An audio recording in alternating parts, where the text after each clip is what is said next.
I hope all the engineers in the room have had a chance to nurse their wounded pride. Again, thank you for that introduction. I'm Kelsey Berkowitz. I'm an associate director at Results for America, flying in from DC, actually. That's my boss in Colorado. So Results for America, we are a nonpartisan, nonprofit organization.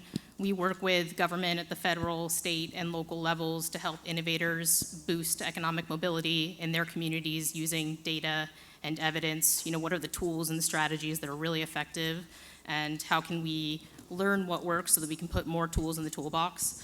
As part of our Good Jobs and Equity project, Results for America worked with a group of state and local workforce and economic development professionals from across the country who came together to learn about strategies to ensure that everyone has access to a good job. And then those folks had an opportunity to take what they learned and put it into practice for the benefit of their communities. And that body of work is how my path crossed with the folks at CareerSource, Hillsborough, Panelists, who we have just loved partnering with. And in a minute or so, you'll get to hear more about the project that they implemented as part of that cohort. But I did want to talk for a moment about job quality, because the reality is that job quality matters for everyone, including young people. Job quality matters for recruiting young workers, and it matters for retaining them. It's going to be a challenge to get young people excited about a job opportunity if they look at the job description and they don't see how it's going to fit into their life, it's going to benefit them, especially if they need to juggle family responsibilities, transportation, or any of the other millions of concerns and considerations that we think about each day. So at Results for America, as part of our job quality playbook, we like to emphasize that job quality is not just about wages. Yes, pay definitely matters, but benefits also matter. Stable and flexible schedules matter. A sense of purpose, meaning, and belonging matters. Career advancement opportunities matter. It's not just about that first job. It's about how those early career opportunities set someone up for success and fulfillment for the rest of their career. That's what the data and the evidence tell us, that early work experience matters for the long term. And one way to connect young people to long-term career success is by making sure that every job is a good job. So we need to make sure that all young people have access to those opportunities to get work experience early on, and we need to make sure that those jobs are good jobs. Creating an economy where every job is a good job is going to take all of us doing what we can from our corners. It's going to take more people identifying what are the job quality elements that really matter to them as individuals, because what I prioritize might be different from what you prioritize. It's going to take government at all levels using all the tools available to them to advance job quality, and it's going to take the private sector. We simply won't be able to create a good jobs economy without employers as full partners in that effort, looking at their job openings and thinking about how they can make sure that every job they're offering is a good job, thinking about how they can tinker with their job descriptions to make sure that they're able to communicate that. And the good news is that job quality is not a favor. It's not altruism. Job quality is something that's going to make employers more competitive. Job quality is something that's going to benefit their bottom line. The companies that prioritize job quality and really seize that opportunity, those are the companies that end up performing better. That's what the data shows when you look at the research done by organizations like the Good Jobs Institute. And so employers who are looking to recruit their next generation of talent can use job quality as a recruitment and a retention tool for young workers, making sure that young workers have good pay, good benefits, career advancement opportunities. All of that will make it more likely that those workers will want to stay with the company, learn the company, grow, and become your next generation of leaders. So I think the business upside of job quality is clear. So I'm actually going to stop talking there because I want you to be able to hear from the team at CareerSource HP about the work that they have done on job quality. But thank you for inviting me to speak today on this topic, and I hope you enjoy the panel discussion.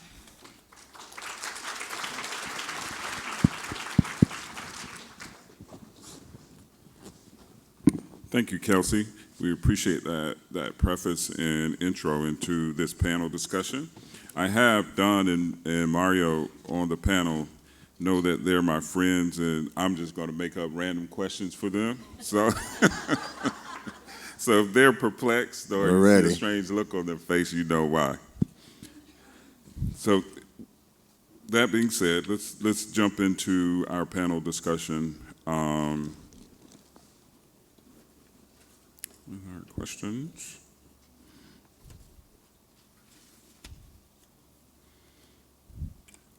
For Don, your Good Jobs initiatives is multifaceted. Can you describe the different components of your initiative and how they fit together? I'd be happy to. Thank you.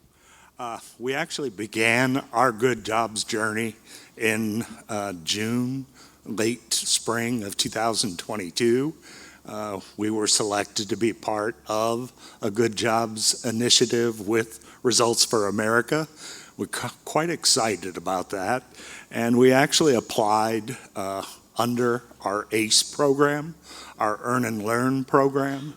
But once we got into, just the substance of Good Jobs and where it could take things at CareerSource, within a workforce team, labor exchange is a basic core service that it's really one of our missions within the community to serve the employer customer as well as the job seeker, especially a youthful job seeker, and trying to get job seekers ready to fulfill the needs of employers and employers to basically take a chance on the talent pool within our population of job seekers. So we expanded our Good Jobs initiative.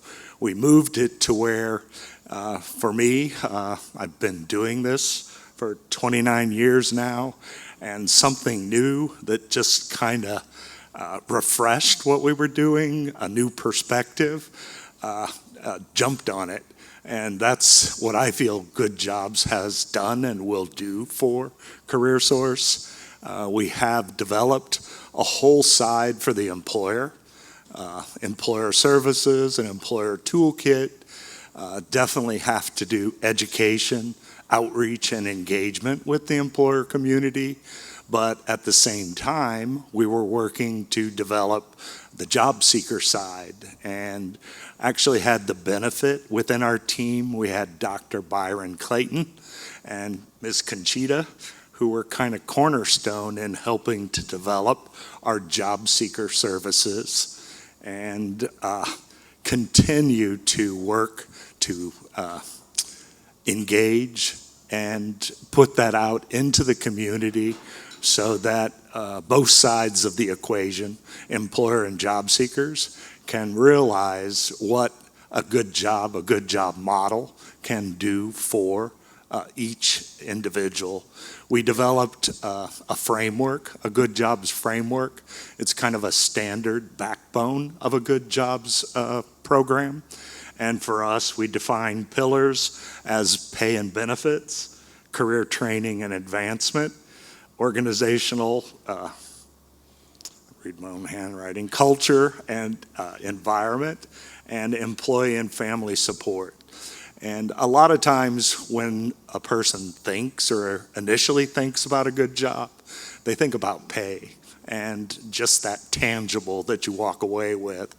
But there are so many other depths and breadths to a good job, and trying to ensure, and I think we've done that within our workshop for the job seeker side, explore really what is a good job to them, and then trying to help them identify employers that would provide that opportunity. Thank you, Don. For Kelsey and Mario, I have a really good question for you, but for Kelsey, can you give us an example of how employers can communicate to young job seekers about the jobs that they are offering? I think this comes, can you all hear me? Is this mic working? Okay. I think this comes down to job descriptions, because that's what potential employers are seeing of your company first, right? So I think job descriptions can be kind of your vehicle to communicate how you're prioritizing job quality, and you can use that to differentiate yourself from other employers that maybe are not taking job quality as seriously. in 2024, if you're not including pay levels and salary bands in your job descriptions, it's worth taking a look at your hiring process to figure out why that is. Same with, offering a basic level of benefits. As far as those entry-level opportunities, if those can lead to more senior positions in the company, if you offer professional development opportunities, articulating all of that is a great way to show how you're prioritizing career advancement. And kind of on that point and relevant to the topic of this summit, on those entry-level opportunities, looking at the credentials and the experience level that you're asking people to walk in the door with, and whether that's really necessary and realistic, and making sure that the pay level matches that. Because I think anecdotally, a lot of younger job seekers report struggling to get their foot in the door because they don't have the right experience. But how are you supposed to get the right experience if you can't get your foot in the door? So I think just kind of aligning expectations on all of this and looking at all of this as a way to build your long-term talent pipeline. And I think it starts with kind of looking at your job descriptions and thinking about, what is this saying about my company, and is that what I want it to be saying? Excellent. Thank you, Kelsey. For Mario, Sir Isaac Newton has 3 laws of motion. What are they? There's one that says for every action, there's an equal and opposite reaction. Which law is that one? That is the law of external motion. Okay. No, in all seriousness. The Good Jobs initiative is multifaceted. Can you describe the different components of your initiative and how they fit together? Well, the one thing that the Good Jobs does, a lot of the things that it consists of, we were doing already. We were already providing labor market information. We were already giving feedback on job descriptions. We already were working with companies that supposedly, allegedly had good jobs. But what this did is it packaged them up into a nice little package to where we could explain to employers that if you're putting a job online or wherever you put it, and you're attracting people, that means your pay is probably pretty decent. But then the rest of the pillars are, how do you retain those people? Do I have a career path or identified career path for professional development, personal development? Are the work conditions, everyone talks about culture, but do I fit in this culture more than, does this culture fit me? And then, of course, is there support for the family, and benefits is also very important. So what we try to do is we try to explain to them that out of the 5 pillars there are, that 1, if you're drawing people to your job, your pay is fine. Let's look at the rest. There's actually a scorecard available in the employer's toolkit where they can actually go down and check all the things on that checklist that pertain to their company. And I will tell you that when we first started this, I did our company on that. And at that time, it was CareerSource Tampa Bay. I did our company, and we did pretty well. There were a lot of things that we have pay-wise and benefits-wise, and a lot of things for the career path. And no company, I don't care what company out there, all the big 7, Tesla, Amazon, Google, they're not going to score, they're not going to have all the boxes checked. But what are the ones that are important to you? The other thing we did is when we started looking at this is we realized that a lot of the things on there don't cost money. Publishing a schedule 2 or 3 weeks in advance so people can plan their lives around that doesn't cost you anything. It just means you have to plan a little bit better. And offering on-site childcare, obviously that's going to cost. Not many companies do that. But to change someone's schedule or to allow flexible time doesn't cost anything. So when people talk about how do this job quality is going to cost us money, it's really not. It just depends on what aspects of your company that you currently have you may want to improve on, because remember, attracting talent is one thing, retaining them is the other thing. And the job quality scorecard and the whole concept addresses both of those. So what we look at is all the facets of this and advise companies, and we want it to be to the point where they're calling us asking, how do I be a good jobs employer? Because that's our goal. Excellent. Let's piggyback on that. Kelsey, how should young workers evaluate whether a job is considered a good job or a good fit for them? So at Results for America, in addition to trying to emphasize that job quality is this kind of multi-dimensional concept that has a number of different elements to it, we also try to emphasize that it's pretty subjective and pretty unique to each person. You know, what job quality elements matter to each person. We all want the perfect job, but realistically, there are probably few jobs out there that are, you know, really knocking it out of the park on every element of job quality. So I think, you know, it's about kind of prioritizing, and only you can decide what your priorities are. Some people are going to prioritize wages and benefits. Other people are going to prioritize career advancement opportunities. But each person has to kind of make that priority list, because you're the expert on your own life. You're the expert on what you need. You're the expert on what's important to you. You're the expert on what trade-offs you're willing to make.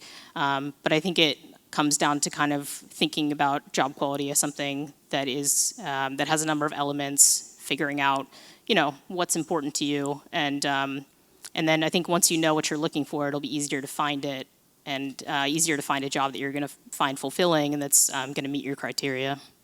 And definitely sign up for a CareerSource Job Yeah. Seeker Workshop. We have a workbook. We'll take you through that self-discovery and help you evaluate or rank what characteristics really resonate with you as a job seeker. Excellent. Thank you, Don. So this is our lightning round. Anything that you'd like to share in closing? 30 seconds. Anything that you'd like to share? Well, I think I just got an email from an employer who heard about the Good Jobs Initiative, saw it online, and said, hey, I want to know what it takes for us to be a good jobs employer. That's number one. And I told you earlier, that's what we're trying to do. So to make it short, good jobs is not an idea.